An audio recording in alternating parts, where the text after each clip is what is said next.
Class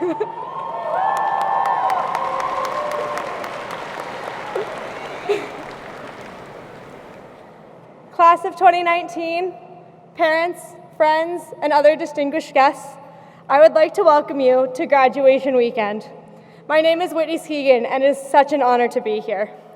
This is a time for us all to celebrate together and a time for the nostalgia to set in just a little too quickly. We all came to Charlottesville from different places.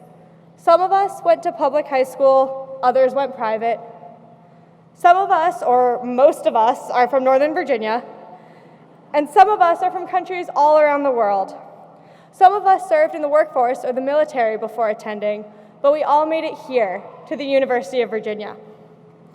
We also are all going to different places when we leave. Some of us are going to work or to graduate school, to serve our country, to adventure with the Peace Corps, or on Rhodes and Fulbright-funded programs. As soon as this weekend is over, we may never all be back here together at the same time ever again. But right now, we are here together. This is a time for reflection, to look back and answer the questions about how well we spent our time on grounds. It can be difficult to quantify the seemingly insignificant moments, but we can try.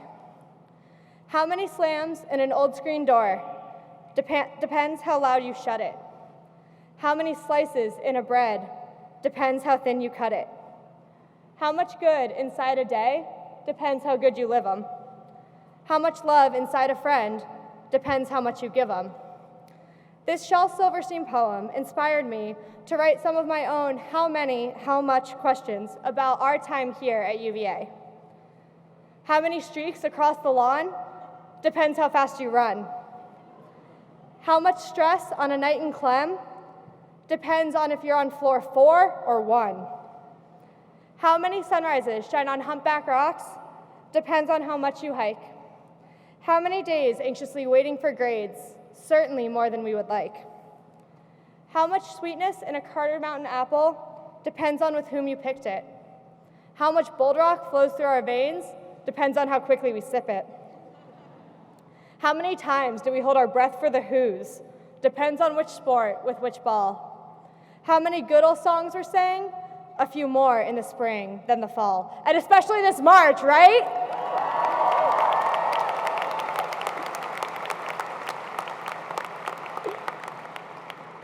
How much stress in changing your major?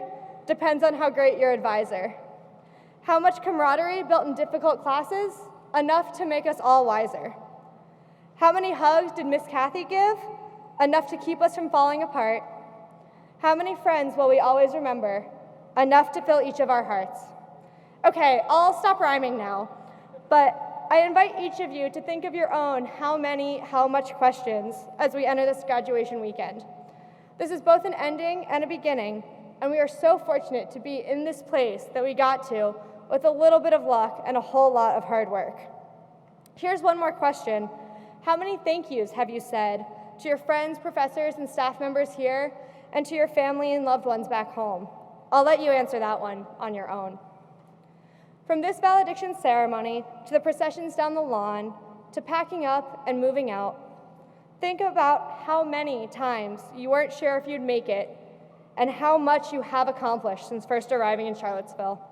Congratulations and welcome to Graduation Weekend 2019. We actually did it.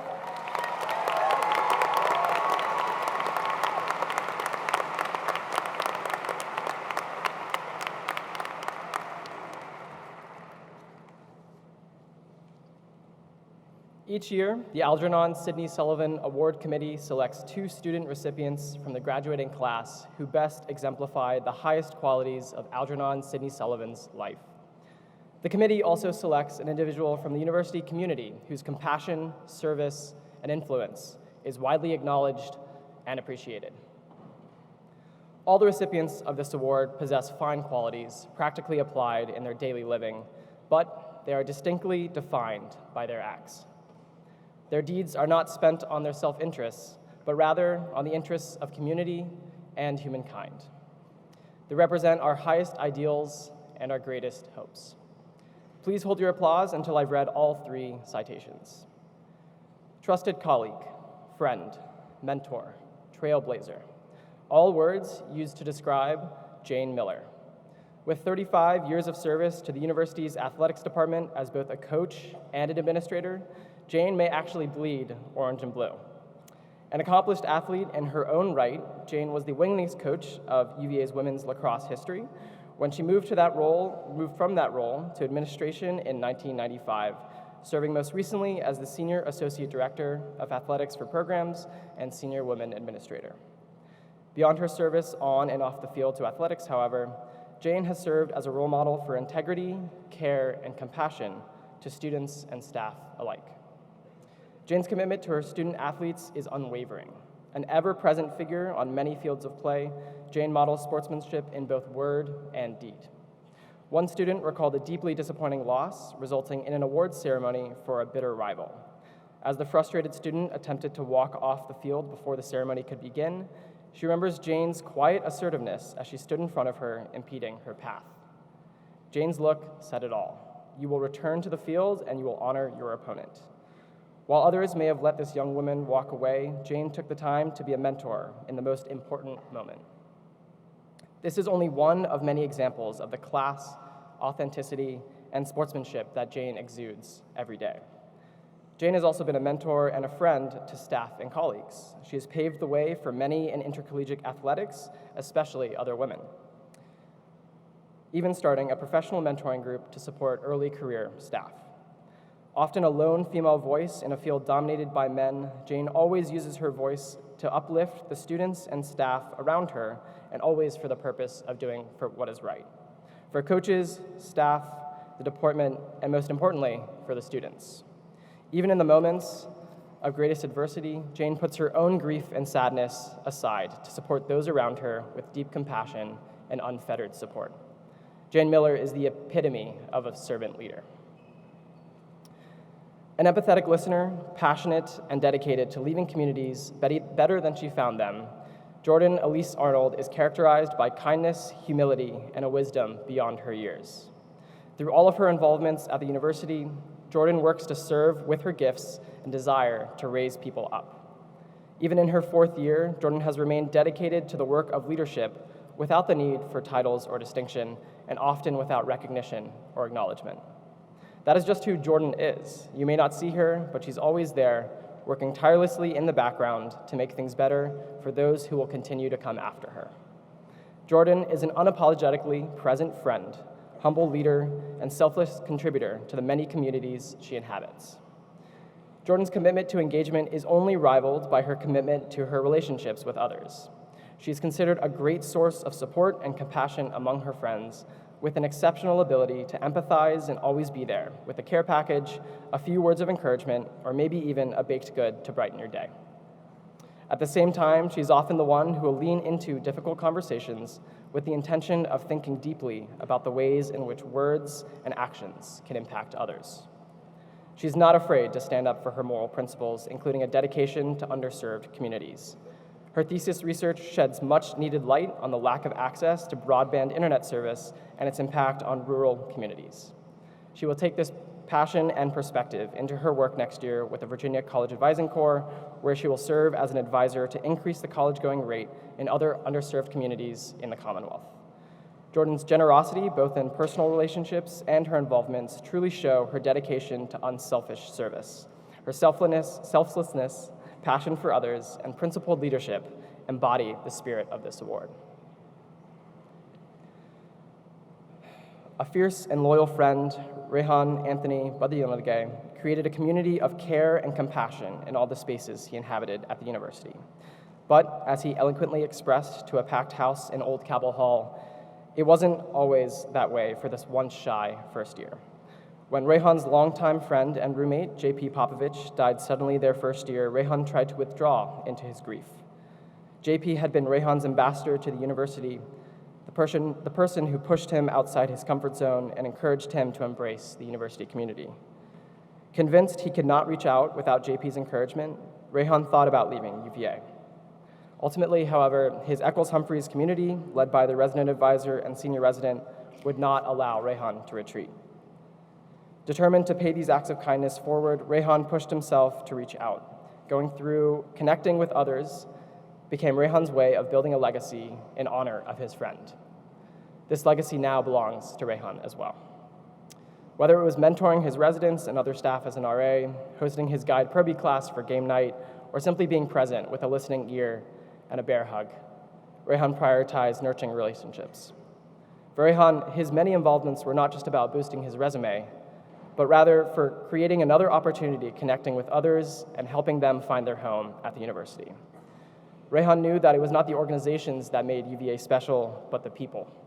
And he invested his time and energy in helping others see that they were the key to making this place home. As one of his many friends eloquently stated, when you get to know Rayhan, it's like he saw you perfectly, exactly as you are. And he never ceased to make it known that who you are is enough. Rayhan had a way of bringing people together, supporting and empowering them, and ensuring that they felt valued. This love and support allowed others to shine and to provide that same support for those around him. The community he created lives on through those he helped nurture and those who will continue to nurture it in the future.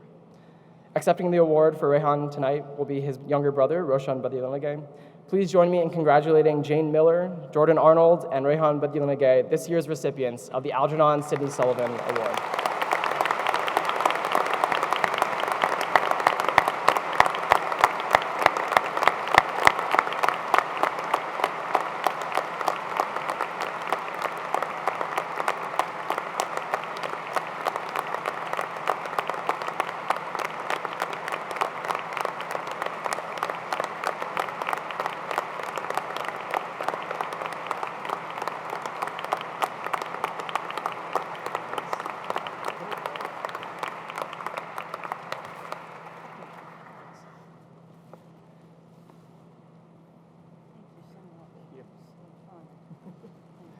If you want to take one picture of you, this one, go this way.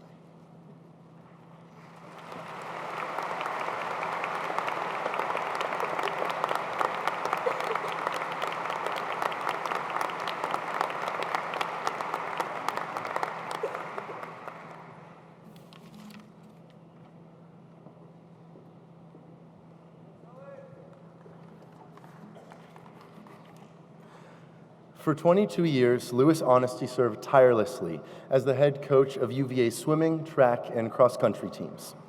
Each year, in Mr. Honesty's honor, the Seven Society recognizes one graduating student athlete for their commitment to their sport, their academics, and the university community. This year, it is with great pleasure that I present the Lewis A. Honesty Memorial Scholar Athlete Award to Anna Redding.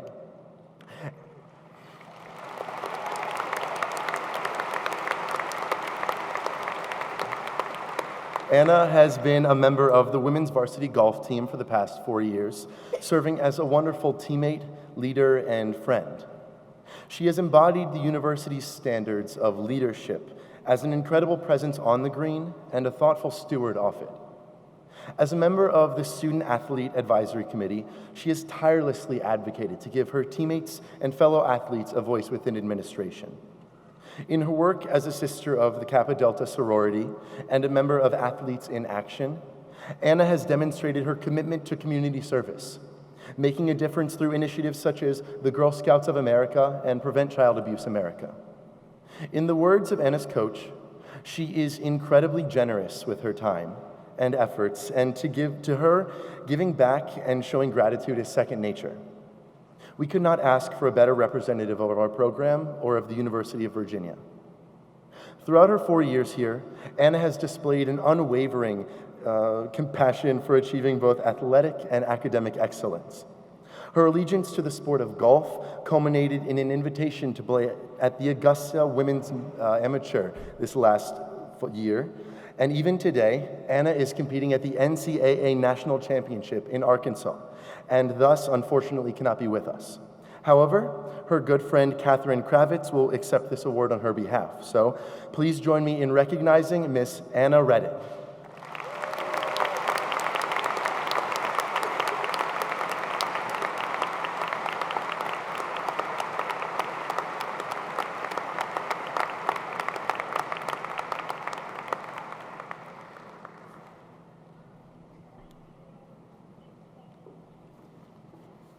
The James Earl Sargent Award is given each year to a student organization on grounds that has consistently worked toward the betterment of the university community.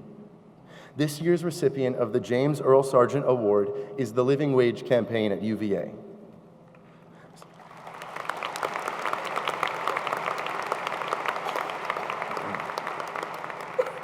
Since its inception in 1998, the Living Wage Campaign at UVA has engaged in tireless activism to seek economic justice for all employees of the University of Virginia. Through a storied and successful tradition of organizing and direct action, the campaign has advanced its mission to guarantee job security, safe working conditions, and a proper standard of living for all members of the university community. A true champion for those whose voices too often go unheard, the Living Wage Campaign has consistently worked to combat inequity and marginalization, both at the university and in the broader Charlottesville community. While the campaign's efforts to secure racial, ethnic, and gender equality will continue to positively shape the university in the future, its impact has already been deeply felt. Due in no small part to the campaign's sustained activism, the university decided in March 2019 to implement a $15 per hour wage to direct employees beginning in 2020.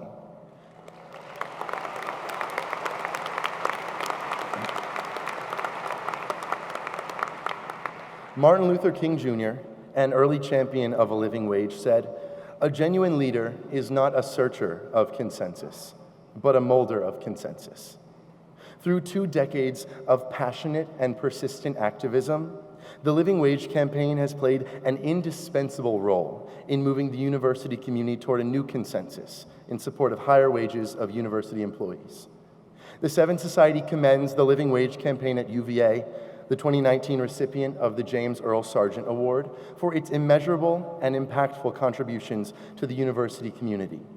Accepting the award today is Mr. Todd Lee.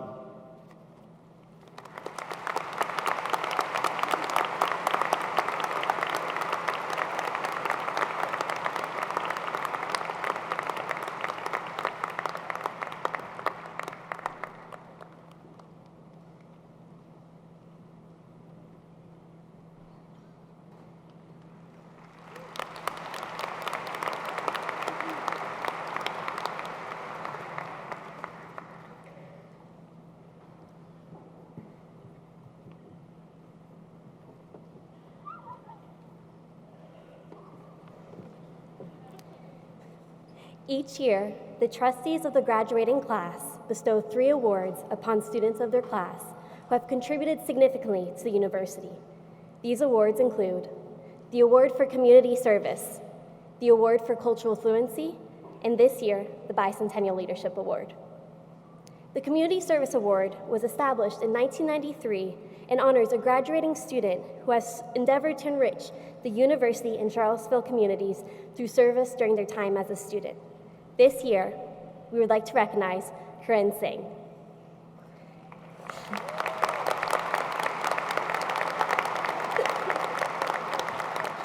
In between balancing 2 jobs, a full course load, and preparing for physician's assistant school, Corinne Singh has shown her relentless dedication to this community through her service as a phlebotomist and a patient care technician at the Charlottesville Free Clinic. Corinne's work with the Free Clinic started during the early years of her undergrad, when she noticed the lack of phlebotomists or clinicians who drew blood samples working at the clinic, limiting the services that the clinic could provide. Corinne worked hard to earn her phlebotomy certificate to make up for that need. Every week, no matter how busy or stressed Corinne was, she showed up without fail to her shift, excited to be there. A fellow student remarked, "I know Corinne's energetic personality left its mark on the people working at the Free Clinic. She is so passionate about the healthcare work she does that others can't help but feel this positivity themselves." Furthermore, Corinne's enthusiastic dedication to helping the community has inspired others to become more involved with community partners, such as the Madison House's Special Olympics program and the Santara Martha Jefferson's Emergency Department. A fellow student described Corinne's drive to help the community as exuberant and one that will continue to spread to others over the course of her career in the healthcare industry. Through her actions, Corinne has demonstrated her willingness to rise to the occasion even when it is not asked of her. Her incredible dedication and passion is marked by the numerous hours she has given to the free clinic. For that reason, the Charlottesville community is healthier and better off thanks to her service. Please join me in recognizing Ms. Corinne Singh.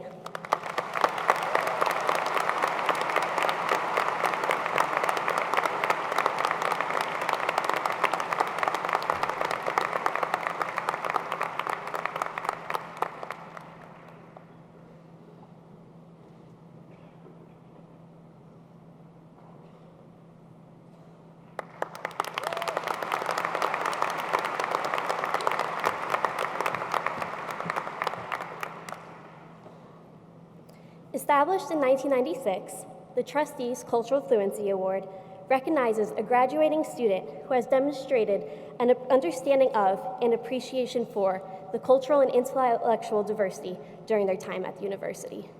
This year, we would like to recognize Radha Fawaz.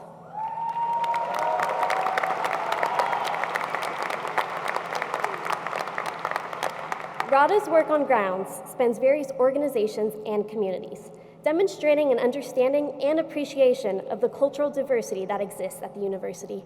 Throughout the past 4 years, she has served as a facilitator for Pulse, a student-run organization that holds a 4-day dialogue retreat for first through third years every semester to encourage a more inclusive campus environment. She has also served as a sustained dialogue moderator, the past president of Dreamers on Grounds, an assistant director of Black Monologues, and an executive member for the first ever Muslim Institute for Leadership and Empowerment, MILE. Radha works tirelessly in furthering the cause of social justice. An administrator once described Radha as a truth seeker and a truth teller, commenting that she uses her voice to confront unpopular and controversial issues and has modeled the way for candid discourse, regularly calling a behavior or issue what it is instead of ignoring or pretending it is something else. Radha's work, serving as interim president for Dreamers on Grounds, best exemplifies her commitment to social justice and human rights. During her term, she worked closely with student groups, faculty, and administrators at the university to create greater awareness and understanding of the undocumented student experience. Dean Gist, Assistant Dean of Students and Director of the Multicultural Student Services, notes that she had the opportunity to witness Radha's unwavering commitment to shed light on the experiences of undocumented students, as she advocated for the protection of their rights and made herself available as a knowledgeable resource on the issues they face. Additionally, this past year, Radha helped spearhead a new leadership program for Muslim students, MILE, and designed the 8-week curriculum for the first cohort of students. Radha's work on grounds and in the community is a testament to her indomitable spirit and strength of character. Her advocacy has not only touched those in the organizations she is involved with, but has contributed greatly to furthering dialogue about the rich cultural diversity here at UVA. Please join me in recognizing Ms. Radha Fawaz.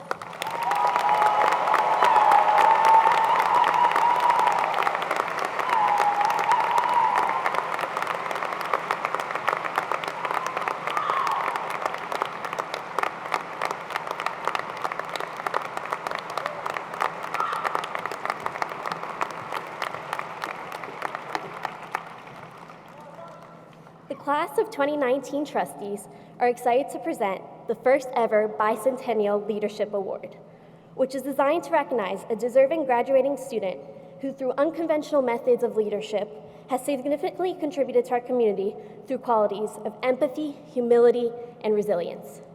This year, we would like to recognize Austin Widener.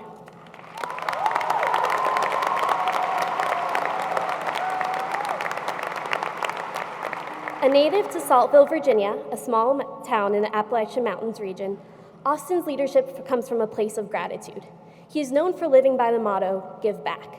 In only his second semester on grounds, he became an orientation leader, providing mentoring and support for incoming first-year students. He has also served as a reunions assistant for the Alumni Association, where he helped execute tailgates and reunion events for alumni of the university.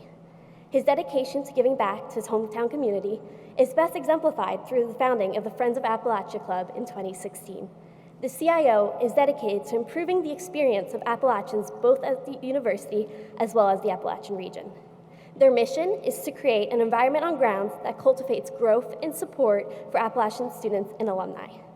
Austin has served as this organization's president since its inception, and his efforts have resulted in the first ever Appalachian Spring Conference, a 3-day event dedicated to discovering and celebrating Appalachian culture at UVA.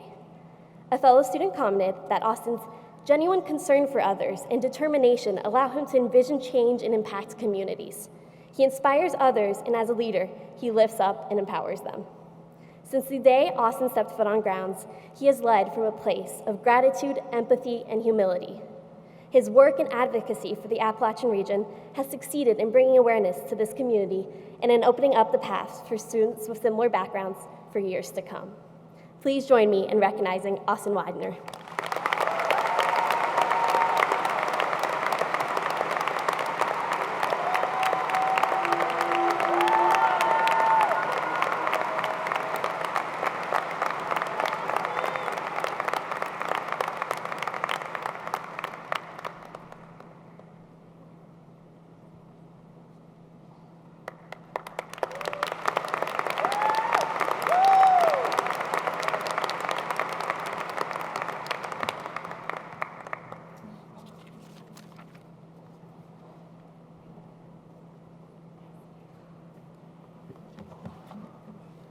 I always wanted to be this tall. Okay, sorry.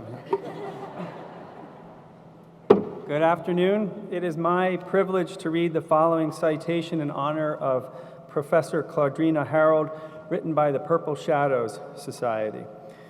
The Society of the Purple Shadows seeks to recognize those exceedingly rare individuals who both selflessly contribute to the university's betterment and advocate vigorously for student self-governance. It is in this spirit that the Society presents the 2019 Gordon F. Rainey Jr. Award for Vigilance to the Student Experience to Claudrina Harold.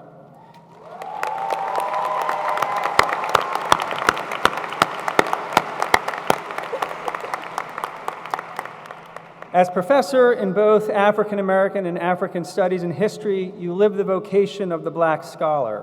Whether in your introductory course to African American and African Studies, or in an upper-level American labor history course, your students consistently leave your classes feeling heard and challenged, a testament to your ability to validate the myriad ways of knowing. Your pedagogy encourages your students to recognize the fierce urgency of now, as Dr. King once said, demonstrating your unwavering commitment to truth and righteousness. Your indelible impact at the university stretches beyond the classroom into the communities nearest to you. As an advisor to the Black Students Alliance, you provide tremendously meaningful support in times of need. Your course and multimedia initiative, Black Fire, has cultivated a wealth of institutional knowledge and will continue to serve an invaluable resource to the university for years to come. Through your service on countless university advisory positions, as well as your most recent work, Charlottesville 2017, The Legacy of Race and Inequity, you have tirelessly given of yourself in pursuit of justice in Charlottesville. Though your service in these positions is laudable, the Society seeks to celebrate your humble presence in the university and Charlottesville communities. It stands out as instrumental in building our community of trust. The late Aretha Franklin once said, in terms of helping understand and know each other a little better, music is universal and transporting. Ms. Harold, your commitment to sharing the histories of those who came before us, as well as your keen passion for music, have helped pave the way for mutual understanding in our community. The Society encourages you to remain steadfast in your commitment to speaking truth to power. For you, Ms. Harold, are one the university is proud to call her own. Please join me in congratulating Claudrina Harold.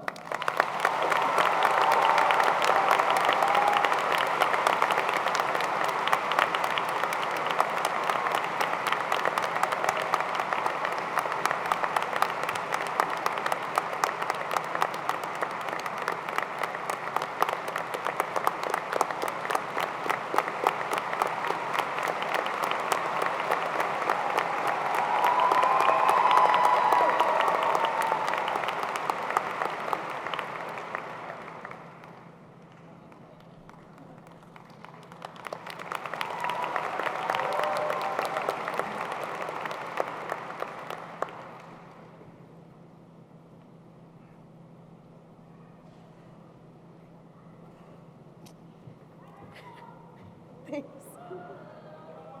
I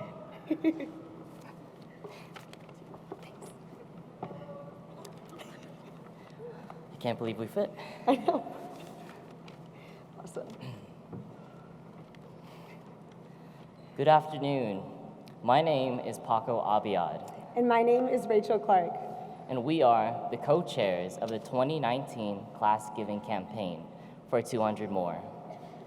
It is our pleasure today to recognize the people who have worked so hard this year to make our campaign a success. To our wonderful committee, Chi Chan, Sarika Absar, Whitney Skegan, Anna Powell, Aiden Comerford, Catherine Powell, Christine McDermott, and Rehan Badelian-Gay. This year would not have been possible without your motivation, dedication, creativity, and passion for what we aimed to accomplish. We are so lucky to have worked alongside each of you. To Galen Green, Rebecca Soisman, and Mary Elizabeth Lusar, we could not have executed all that we did without your endless help and support. Over the course of this year, our class has chosen specific aspects of the university to give back to: scholarships, schools and departments, volunteer organizations, performance groups, club sports teams, CIOs, the list goes on. The volume and variety of gifts made show our gratitude for the things that embodied our time at UVA and our hope to share those same experiences with future Who's. This year, 28% of fourth-year students, 1,082 to be exact, participated in the campaign, with funds designated to more than 325 organizations and departments across grounds. Your generous gifts ensure these areas will flourish for years to come in the shape of 200 more scholarships, 200 more life-changing faculty, and 200 more opportunities to pursue student initiatives. Of these gifts, nearly $3,000 were allocated to the memorial scholarship set up in honor of our friend, committee member, and classmate, Rehan Badelian-Gay, who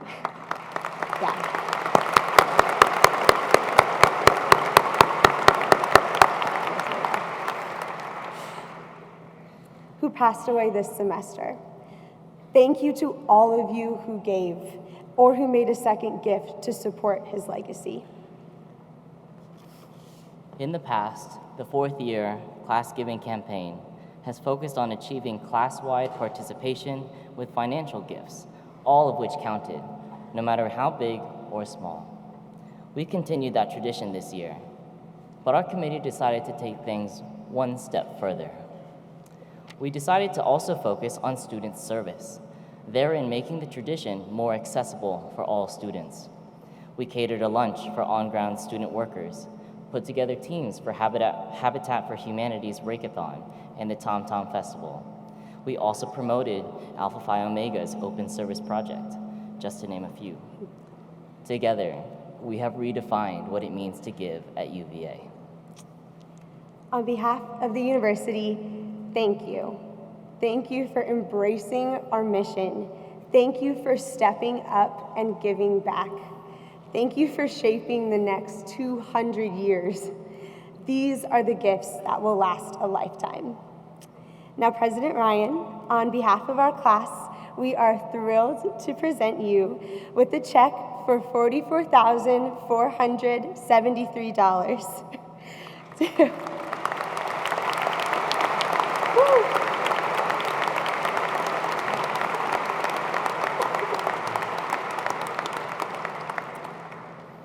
To our classmates, our peers, and our friends, know that we could not have done this without you.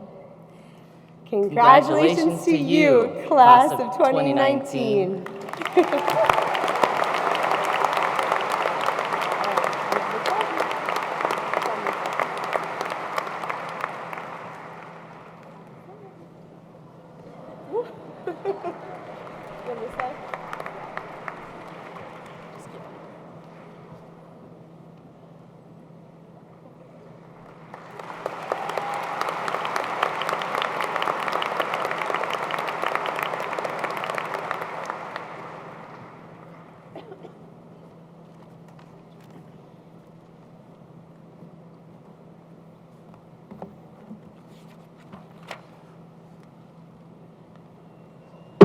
So thank you, Ms. Clark, Mr. Abiad, trustees and members of the class of 2019. I'm delighted and grateful to receive this gift, in part because I've always wanted to receive a giant check. So thank you for making that dream come true. I'm just a little sad that it was made out to the University of Virginia. You said it was to me, but probably safer that way. The tradition of class gifts, you may be interested, was started in 1977, which makes it about as old as our graduating students. It's also one of the few traditions and one of the few things cool in 1997 that is still cool today, aside from maybe Spice Girls and the Backstreet Boys. On a more serious note, as you heard a little bit about, this gift will be used to support the areas of the university that mean the most to our students, including different schools and departments, the University Library, Madison House, the Office of African American Affairs, the Women's Center, the Freeland Museum of Art, the Cavalier Marching Band, and other arts organizations, hundreds of other student organizations, sorority and fraternity foundations, Access UVA, and the Virginia Athletics Foundation. I also want to point out, as you heard, more than 1,000 people from your class participated in the class giving campaign this year, including 100% of graduating students from the School of Nursing, which deserves a round of applause.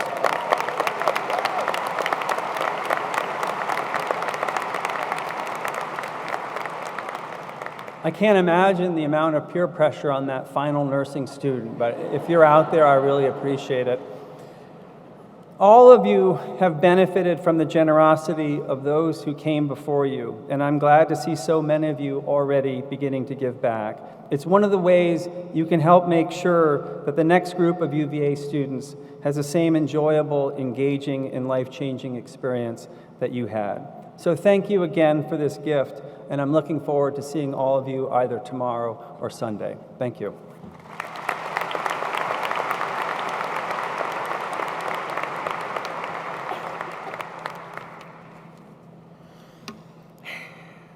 As first years, we had many firsts at UVA. First time attending a college class, first time cheering on the Who's, first time meeting the best friends you'll hold dear forever, first time you took the midnight sprint down the lawn, first time you spread a blanket out on the lawn to enjoy the warm sun on your faces. The list of firsts we had at UVA goes on and on. But what about the last time? The last time you hugged Miss Kathy? The last time you thanked your professor for influencing your worldview? The last time you sat on the steps of the rotunda and thought about all you could accomplish here? The last time you cared for a friend on these grounds? Maybe we haven't done that for the final time yet. I've been reflecting very deeply on my experiences at UVA and why those firsts felt so special and why those lasts may have been so difficult. Looking out at you all today, I find the answer to my question. Let's take a moment to thank those that have made our firsts as well as our lasts at UVA so memorable. First, thank you to the city that welcomed us into the community, even if it was just for 4 years. Thank you for challenging us to think deeply about space and what it means to be a long-term visitor in someone else's home. Thank you for teaching us resilience and what it means to come together in the face of adversity. As alumni, I hope we keep Charlottesville near to our hearts when we're apart and continue to explore and learn when we return. Secondly, thank you to those who do not often get the praise they deserve, those who keep these grounds looking spectacular every single day. Your work has allowed us to enjoy the beautiful lawn, the majesty of the colonnades, clean libraries, and the charming gardens. We're grateful for the work you do, which allows us to learn and grow in such incredible spaces. Thank you to our wonderfully dedicated professors and teachers. Thank you for challenging us to pursue our passions and providing space for us to disagree in the classroom. You've expanded our worldviews, cultivated a desire to be lifelong learners, and helped us navigate the question of what we might actually do after graduation. Thank you for your mentorship. To the administrators who have worked tirelessly to help us flourish, we're deeply grateful. You've offered much guidance while we experimented with what student self-governance actually meant and made this university our own. Thank you for helping us to understand the responsibility and privilege of building community here. To the organizations that welcomed us at any stage of our university experience and nourished us till the very end, we thank you. These organizations helped us find our own unique voices and to embrace all aspects and intersectionality of our identities. Thank you for providing us community and a real home here. To the alumni who have paved the way before us, we thank you. The work that you did to better this university has enabled us to thrive here. You led us courageously and taught us how to be mentors to the students that come after us. And to our families, by blood or by choice, and our friends, thank you for loving us, encouraging us, and answering all of our calls. You taught us the skills that allowed us to succeed at UVA. Your unwavering support has encouraged us to set lofty goals and actually fulfill them. You've helped us reach for the stars since we were children, and for that we are tremendously grateful. And finally, to the bicentennial class of 2019, thank you for being the most inspiring, uplifting, and tenacious classmates anyone could ask for. Together, we faced innumerable challenges during our time here, but we've supported each other through these times. I have been endlessly impressed by the way we've served each other and this community. Maybe our experience at UVA were vastly different from one another, and maybe we will all be departing for various corners of the earth after this weekend. But I know we will all carry the class of 2019 in our hearts. I'm proud to call this class my family, and I hope you are too. Congratulations, class of 2019.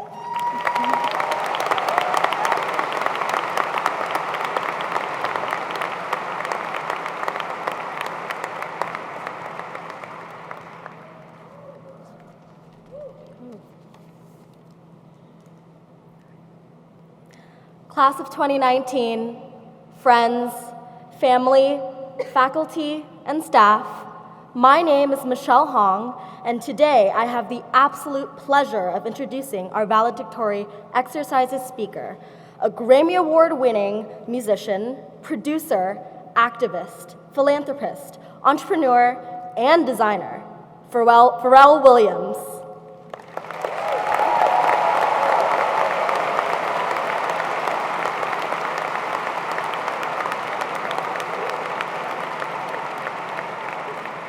Many of you know that Mr. Williams is a native of Virginia.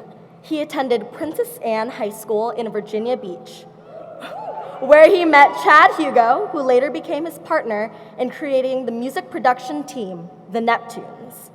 They have worked with artists such as Jay-Z, Gwen Stefani, and Britney Spears, and produced smash hits such as Frontin', Get Lucky, Lemon, and Feels. One of Mr. Williams' most successful songs and solo acts, Happy, topped the charts in 22 different countries, inspiring joy and dancing for millions across the globe.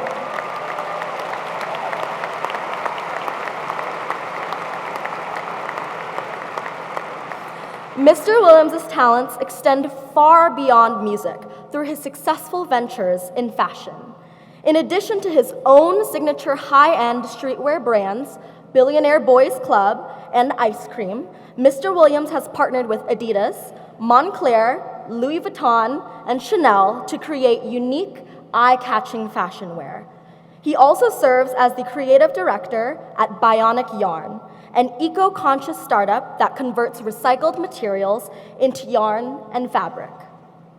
In 2014, he helped launch a line of jeans made from plastic recovered from the ocean. He has long made eco-friendliness and sustainability a priority, committing himself to lowering his carbon footprint and collaborating with a wide range of groups to join the fight against climate change. Mr. Williams also has made his mark through activism and charity. He believes that underserved youth in every community should have access to programs that enable kids to find their own paths to fulfilling futures. To further this mission, he founded From One Hand to Another, a foundation which provides free summer camps focused on STEAM, science, technology, engineering, arts, mathematics, and motivation, to over 1,700 children across the United States. He has also poured $35 million into the Pharrell Williams Resource Center, providing an after-school study space for students in Virginia Beach. As a firm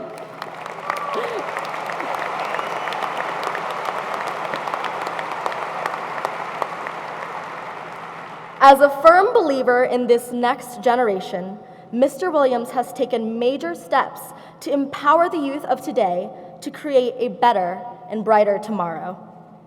Throughout his life, Mr. Williams has used his talents to create positive change for the future. He continues to raise awareness about social issues, transform hate into love, and advocate for messages of unity. Mr. Williams stands as a role model whose successes we aspire to achieve with the same amount of integrity, dignity, and heart. When discussing the plans for the recent Something in the Water Festival in Virginia Beach, Mr. Williams said, "They say Virginia is for lovers, so let's show them the things that we love." So, my fellow classmates, let's show our keynote speaker some love today.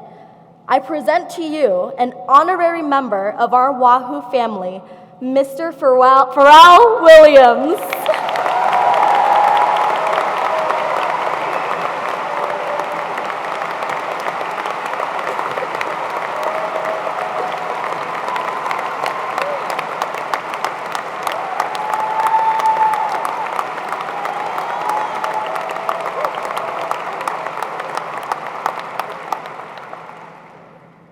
Before I get started, I just have to say I always get embarrassed when they start reading off those things. It's kind of like, when your parents are like introducing you to, guests over the house or whatever, they just start reading off everything. So, sorry, just a little uncomfortable. Thank you, Michelle. Yeah, that's totally not your fault, by the way. I'm just making sure. I'm just saying that's just the way I feel.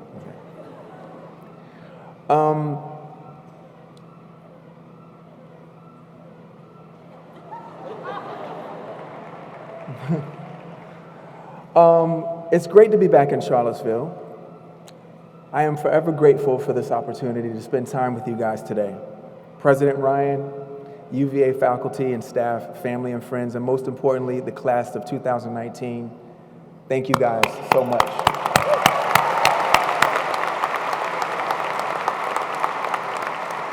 Also, a very special national, and I would even say global shout out to Coach Bennett and your amazing team.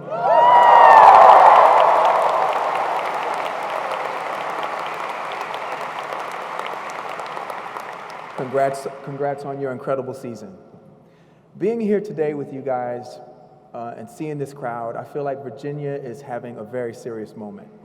Now, I know you know this podium is often the domain of acclaimed actors, academics, athletes, business leaders, world leaders, and even the occasional musician. But make no mistake, I'm standing here today as a Virginian. So forget all those other things they read about me, those things that they told you that I do or have done. I'm standing here today as a Virginian.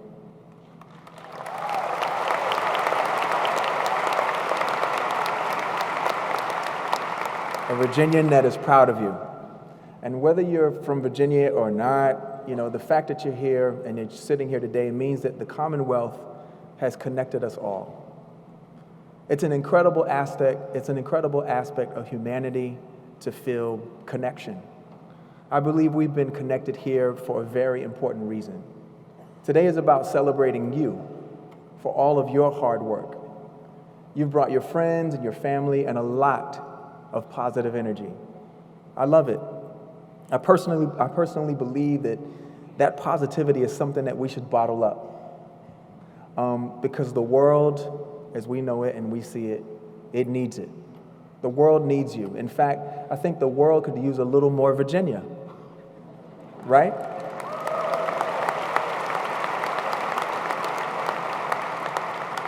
To be clear, I'm not a leader. I'm certainly not here to lead you. As a matter of fact, you are more likely to lead me someday. But I suppose I've acquired some experience. I've played a lot of different roles in life and in business, and I'm truly blessed to be able to share my perspective here with you today, so thank you again.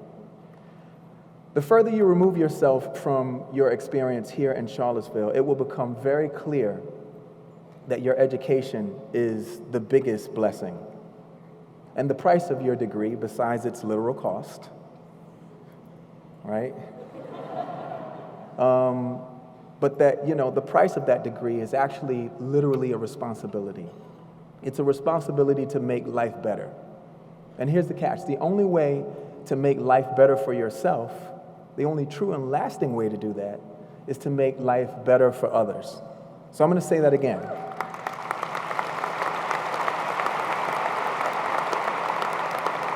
I'm going to say it again. The only way to make life better for yourself is to make life better for others. That applies to home, to work, to society.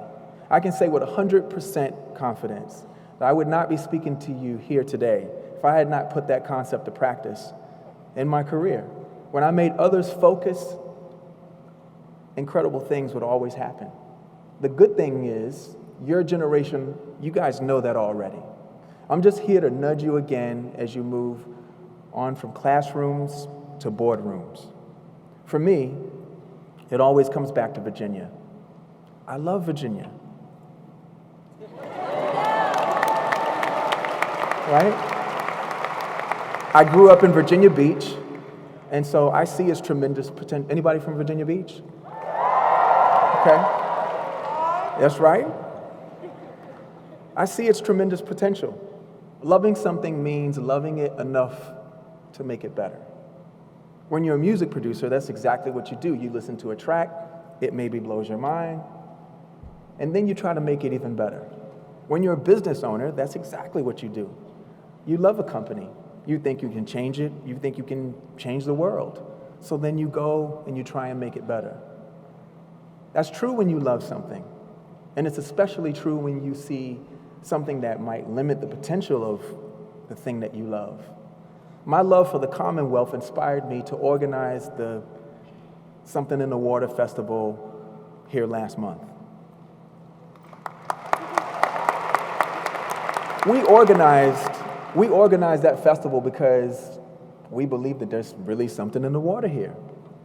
Virginia has and continues to produce icons, and I know there's a bunch of future icons sitting out there today, waiting to reveal yourselves. All in this room, there's icons waiting. You guys are gonna pop up and show the world. Well, see, to me, it was beautiful. It was the beautiful spirit of Virginians that made the festival successful. Not my idea, but the kinetic energy that you guys put into it. The people showed up. The local government showed up. And the best of Virginia was put on display for the world, not just the nation, for the world. But I'm not naive.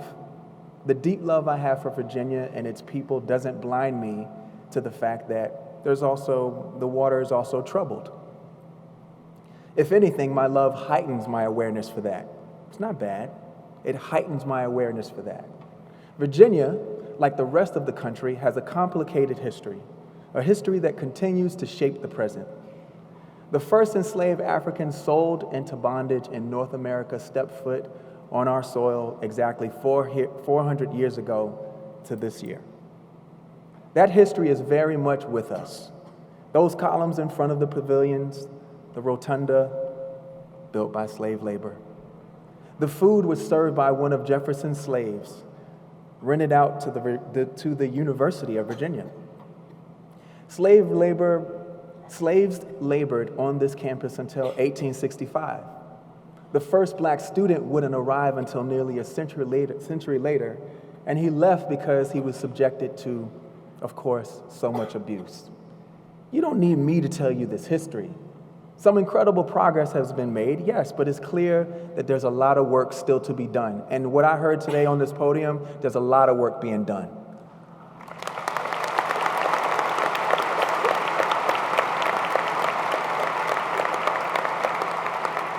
The reason I share these reminders is because I know it will motivate you even more. This is a good thing. It will ignite your spirit to be the change, to drive distinction between your generation and those of the past.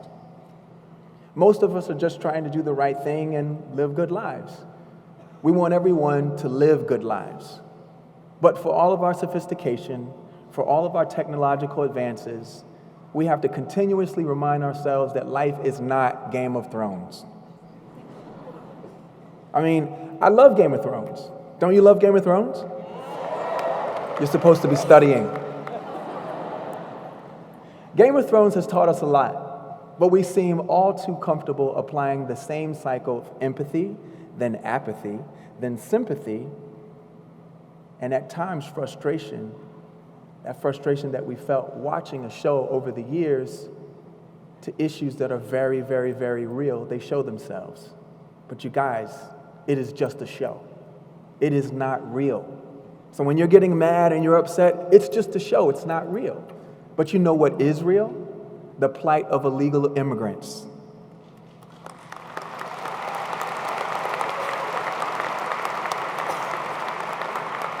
You know how it goes.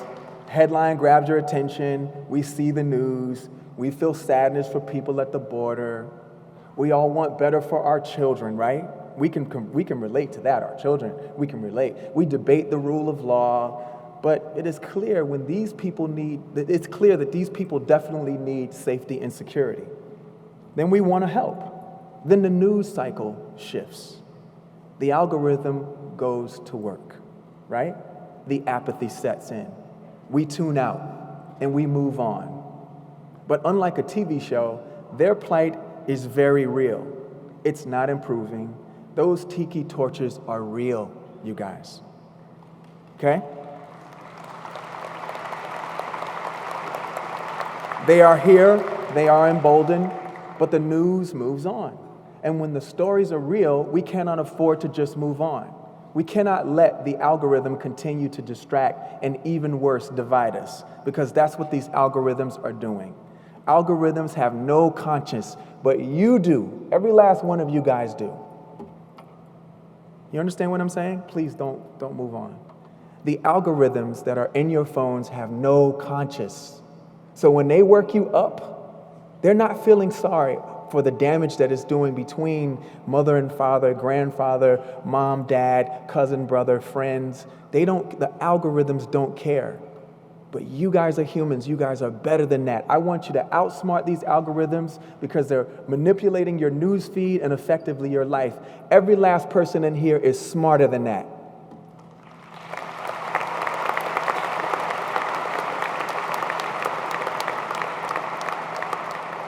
It's your self-awareness, it's your vision, and it's your privilege.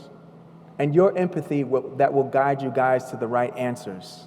That's why we're sitting in here right now, because everybody in here is educated. I realize that this sounds like I'm talking about people of color, but this goes way beyond skin color. We're talking about spirit. There's good ones and there's bad ones. The spirit determined to keep us divided operates without limitations. In this country, women didn't gain the right to vote until 1920. Are there ladies in this house?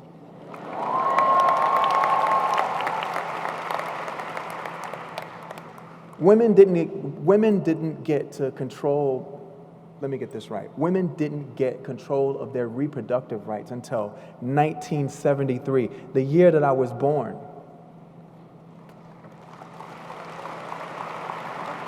(1973), your reproductive rights, 1973? And those rights are under attack every day across America.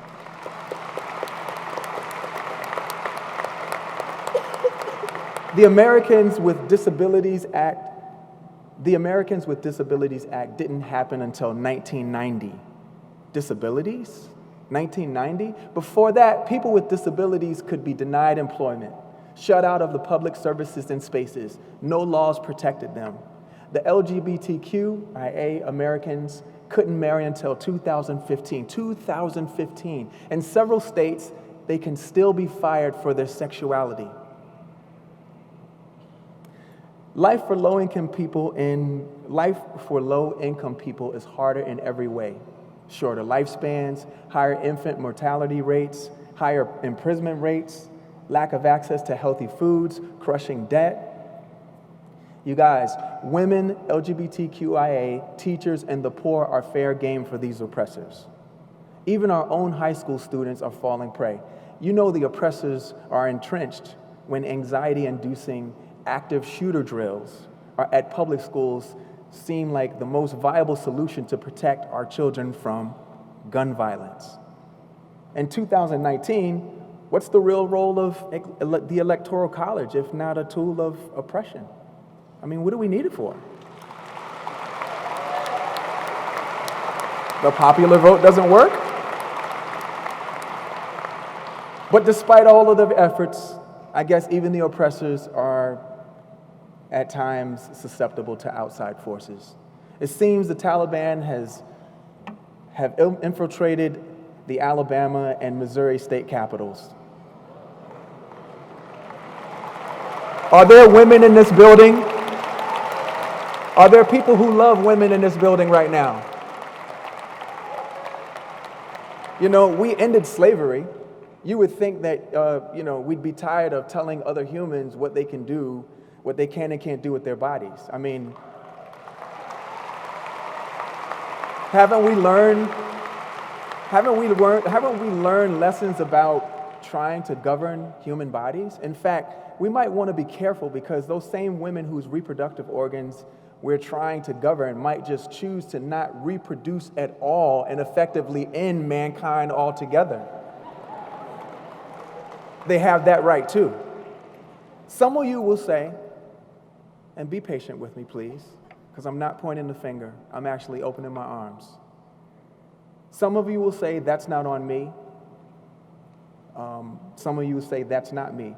It's not what I believe or what I want to see, and I get that. But we are all connected, remember? And this is Virginia. And this is our chance and your chance to lead. Now, I want you to be honest and feel safe, okay? Let me see a show of hands of anyone in this room, graduates, guests, that have ever been made to feel like you were less than equal. Please keep your hands up, please. Like you were disadvantaged or outwardly harassed or hurt because someone thought you were different. Maybe not cute enough, tall enough, short enough, skinny enough, light enough, dark enough, but just because you were different. If someone singled you out for your otherness, please put your hands up. Okay? Keep your hands up. Look at these graduates and look at them with their hands up. They've accomplished what others told them that they never would. How does that feel right now?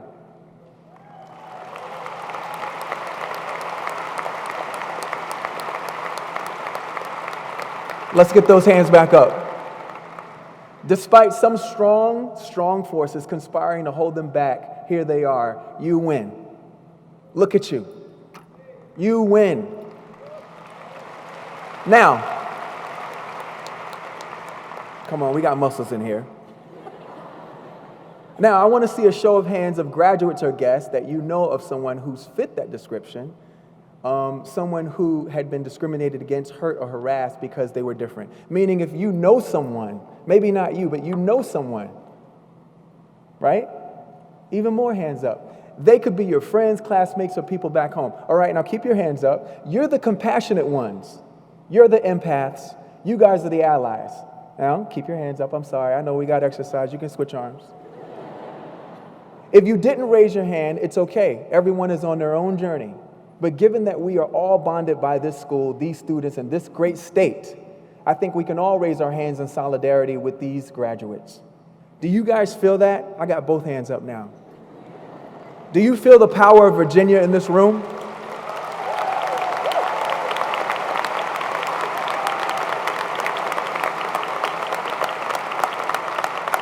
This is Virginia. If you feel that connectedness, just know that it's real. It represents understanding. It represents awareness. Enjoy that feeling. It's called empathy, you guys. Welcome to Virginia. This is Virginia. Once we know the plights of others, we can't unknow it. If your hand was raised, I'm asking you to join me all in serving as ambassadors, not just to the University of Virginia, but now to the state of Virginia. Think of Virginia as a country, and we are checking immigration papers. Guess what? Any and all are welcome and treated as equals from here on out in Virginia. Okay?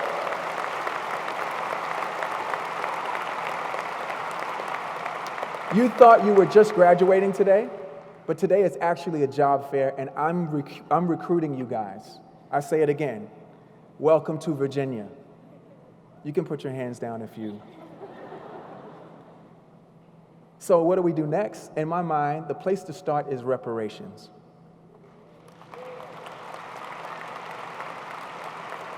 Now I know that's a word that gets people fired up and turned off, mainly because most people don't really know what it means.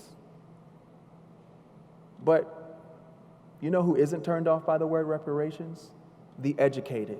The people who just raise their hands now. They are connected and they are aware. That's you guys.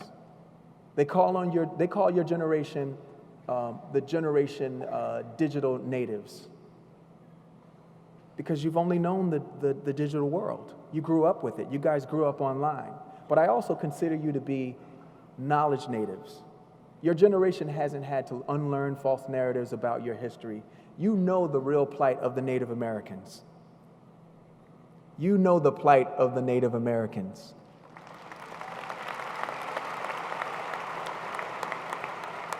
You know what they were promised and what was never delivered. From an early age, you questioned why we have slave owners on our money and not the original inhabitants of this land.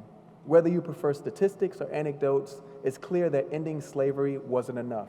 Racism simply migrated from the American slave system to the justice system. It's in the healthcare system, it's in the financial system, it's in the housing system, it's in the education system. It's infested in everything, every institution, every branch of government. A country that has a foundation in racism can easily slide into all forms of discrimination. Once again, whether you prefer statistics or anecdotes, we are a nation that is divided, but they need to be more like Virginia, okay? I want my kids and all kids to know the beauty of this country, that out of many, we are one.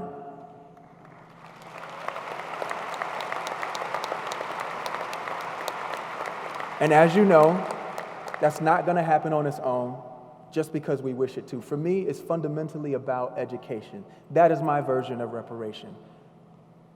Education. And all of my experiences and all of my travels, I keep coming back to education as the answer. Education is the death blow to discrimination. Equality is achieved via education. Far too many black children still receive a second-class education in neglected, under-resourced schools. And even when they do graduate from high school, they can't afford college. America's education system is failing a lot of people, but especially African Americans. To me, any legitimate conversation about reparations starts with education.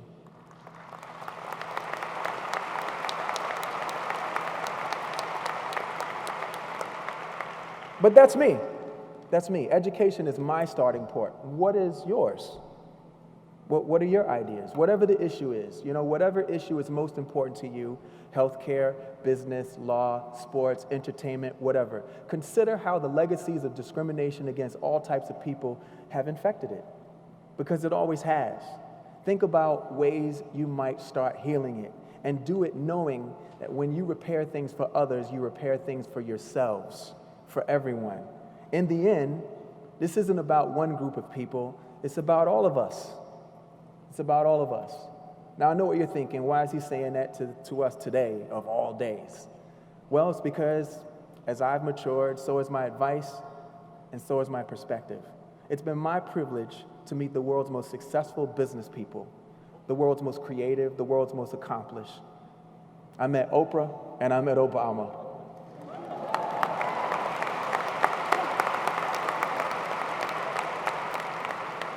But you know who I actually believe has the best shot of fixing things? You.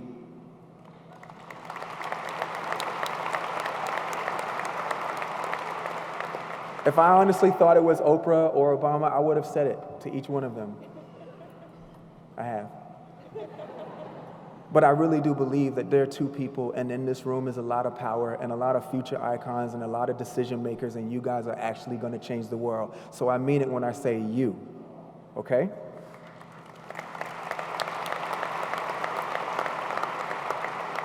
I believe in you more than anyone. I trust in your generation's ability to right the wrongs past generations couldn't.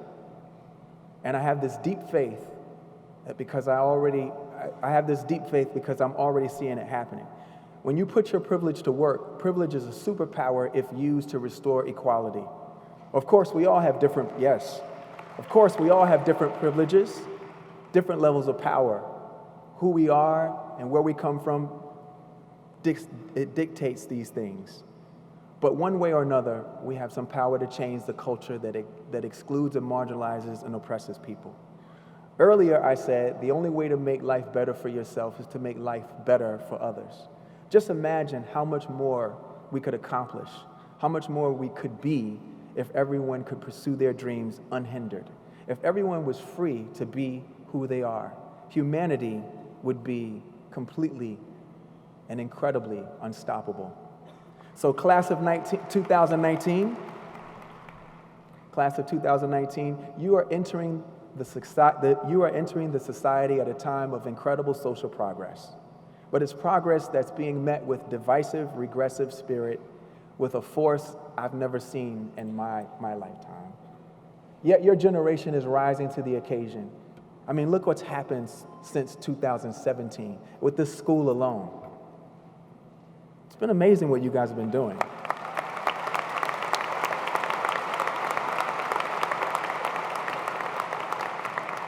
Hate groups have emerged, but a college student body just voted to deliver long overdue justice to descendants of 272 slaves.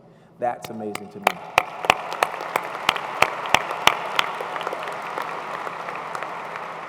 Some of our elected officials, steeped in privilege and hubris, have let us down, some of them. But a new generation of political leaders are taking Congress by storm. There's been a recent rise in hate crimes against LGBTQ people, but trailblazers like Laverne Cox, an amazing black trans woman activist and actress, are proudly taking stage and telling their stories. So you guys, get ready. These people are part of a tidal wave of fresh perspectives ready to unleash on society. I want you to have hope. Enable these people, embolden their efforts, be a part of the change. When you see something that needs extra care, give it the care it needs. On that note, let us protect our teachers at all costs. Do you mind repeating that after me? Let us protect teachers at all costs.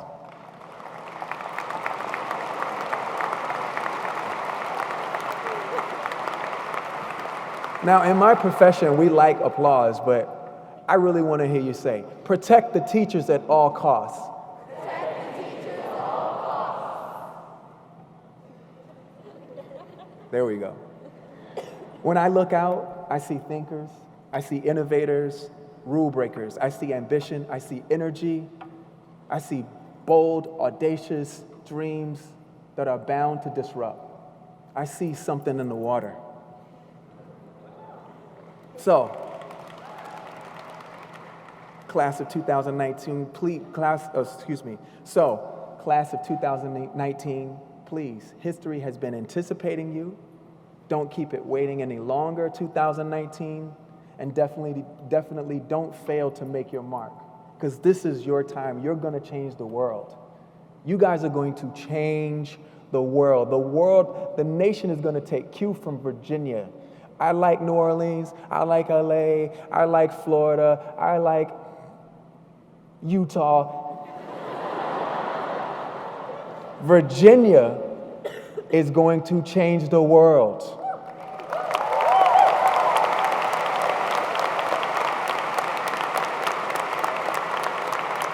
So, UVA, thank you for this again. Thank you again for this opportunity. You've humbled me once again, and just will you remind the world while everybody's listening and watching, who won the NCAA championship this year?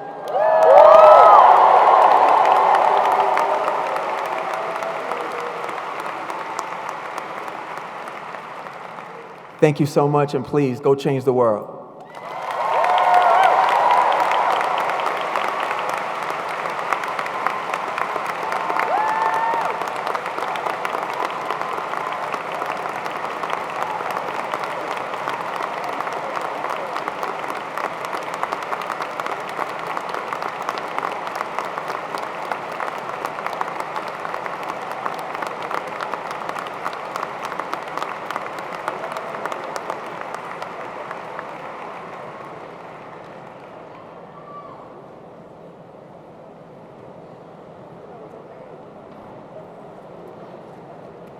I'm a late addition to the program. A letter was dropped off to me last night, and I've been asked to read it. So if you'll bear with me.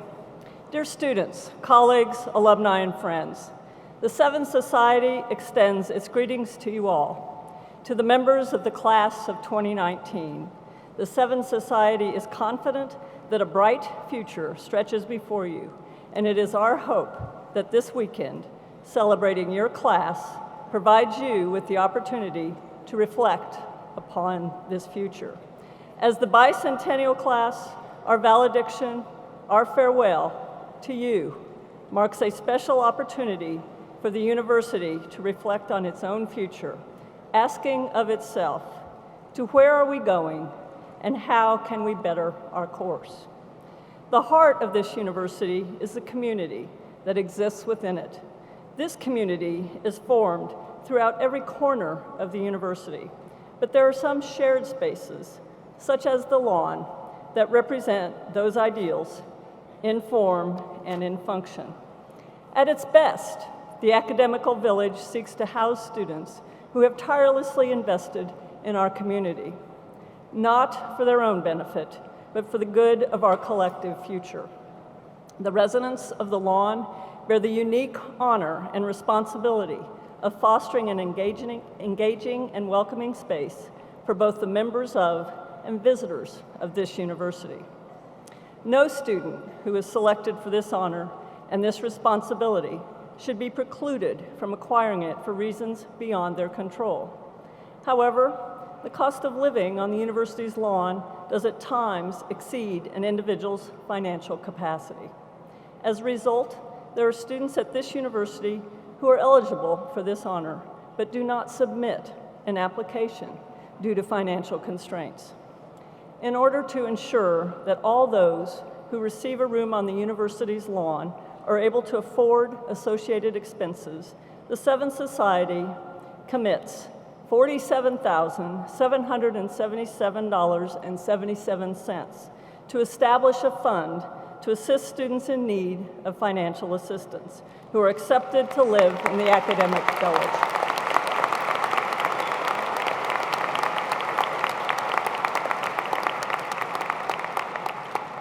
This fund will bridge the difference between their alternative housing costs and the costs associated with living on the lawn.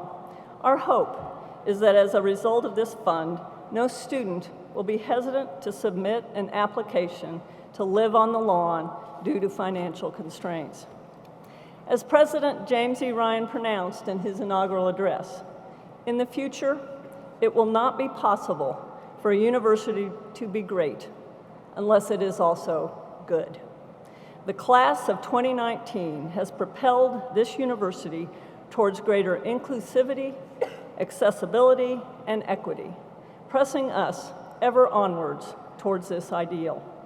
As we continue to look toward our future, we must persist in our efforts to ensure that the full range of student experiences is represented on the lawn, because our community is strongest when we are able to provide truly equitable opportunities to all who call these grounds home. It is our hope that this gift serves as a tangible demonstration of a university seeking to remain both great and good. Sincerely, the Seventh Society.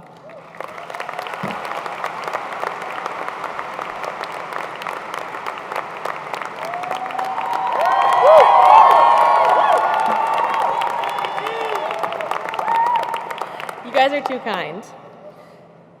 Before I begin, please join me again in thanking Pharrell Williams for such a heartfelt and inspiring speech.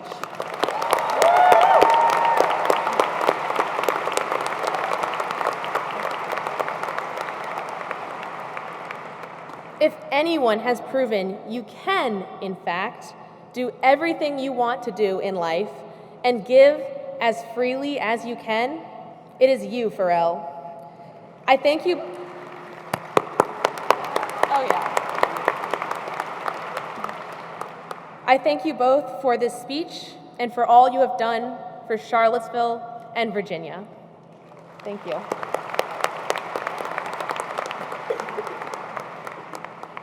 President Ryan, distinguished guests, friends and family, and, of course, the class of 2019, it is an absolute privilege to stand in front of you today. I fully recognize that I am standing between you and amazing dinner reservations and family fun, so I'll keep it short and sweet. 200 years. 200 years. UVA celebrated 200 years this year. That is a long time. In a country that is only 243 years old, it is quite an accomplishment. That makes this a very special institution. And further, that makes us, the class of 2019, a very special class.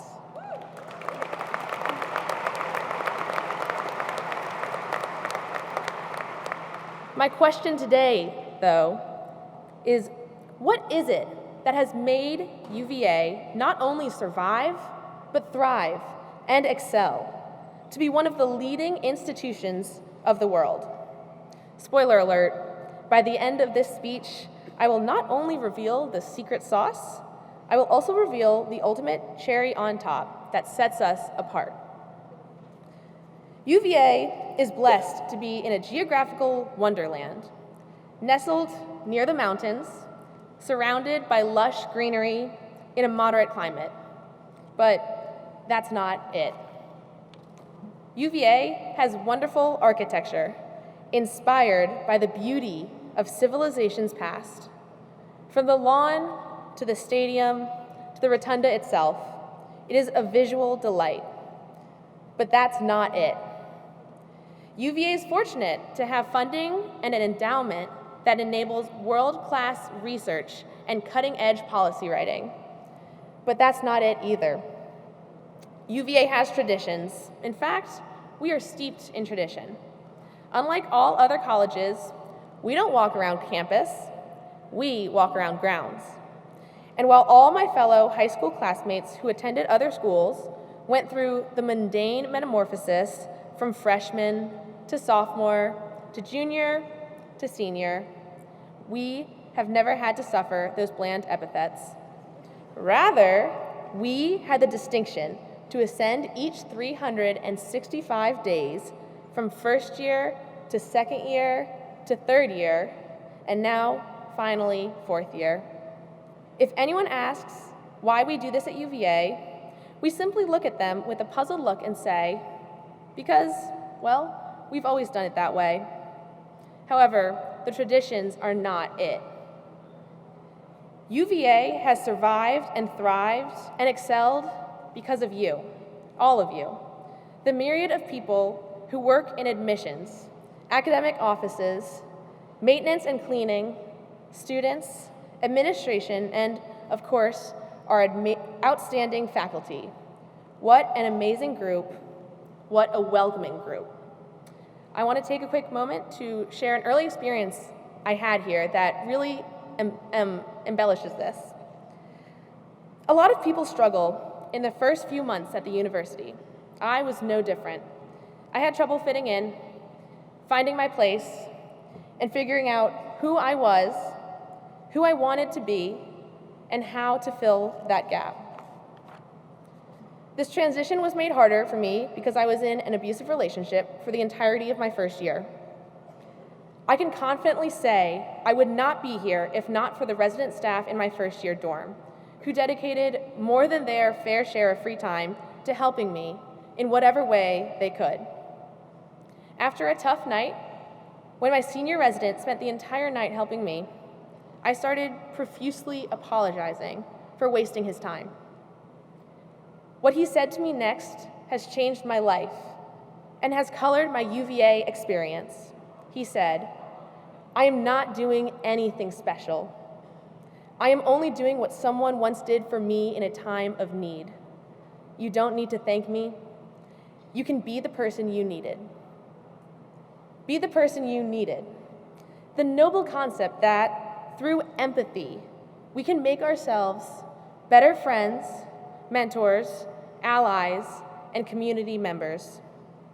And this is what I have found in the people of UVA, time and time again. We've been through some tough times over the course of our 4 years. During our second year, we endured multiple hate-based acts committed on our grounds. Our third year, white supremacists marched through Charlottesville, and we became the center of national attention. On a much more personal note, we sadly suffered the loss of John Paul, Rayhan, and Ruzba, 3 of our classmates, 3 shining lights that went dark, leaving this world far, far too young. I would like to take a moment of silence for those of our classmates who are here in spirit, if not in person.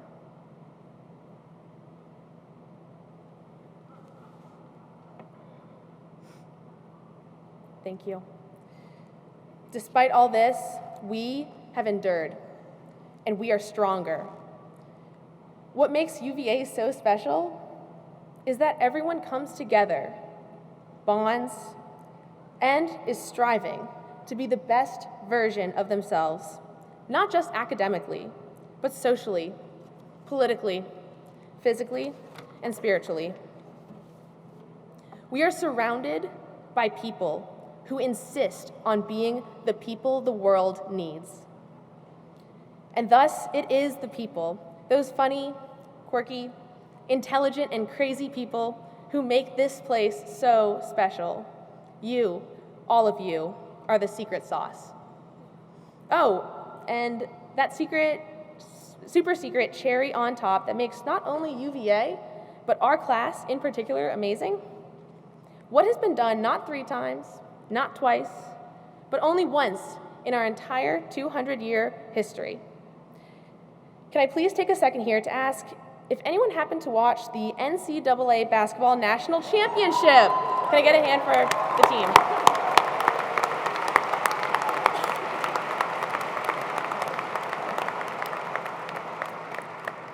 When we walk the lawn this weekend, I can proudly say that I am walking with the leaders not only of tomorrow, but of today. We are walking with the best and the brightest and, most importantly, the kindest. We are walking with people who use their time to make the university better, not just for us, but for generations to come. As I wrap up, I want to thank each and every one of you. College is really hard, and there is no one I would rather do it with than each of you.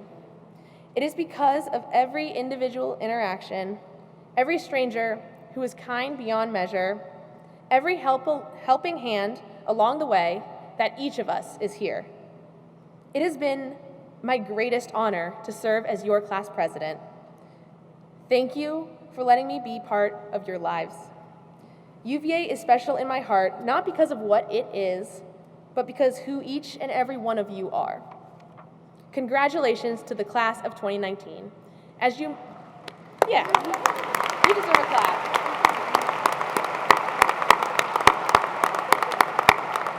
As you move on to bright futures, you will undoubtedly come across people in need of a helping hand, a shoulder to cry on, or just someone who will listen. In those moments, I hope and know you will remember to be the person you needed. You each carry with you that special spark of being who you needed and finding the people you need. I hope you are able to make the same kinds of community that you have so beautifully made here.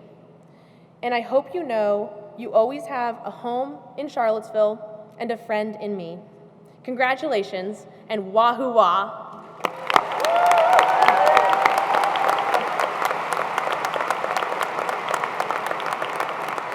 And with that, I now conclude our valedictory finals exercises. Thank you all for being here, and please be sure to join us tonight at 9 p.m. in Alumni Hall for the class party, and enjoy the rest of your finals weekend.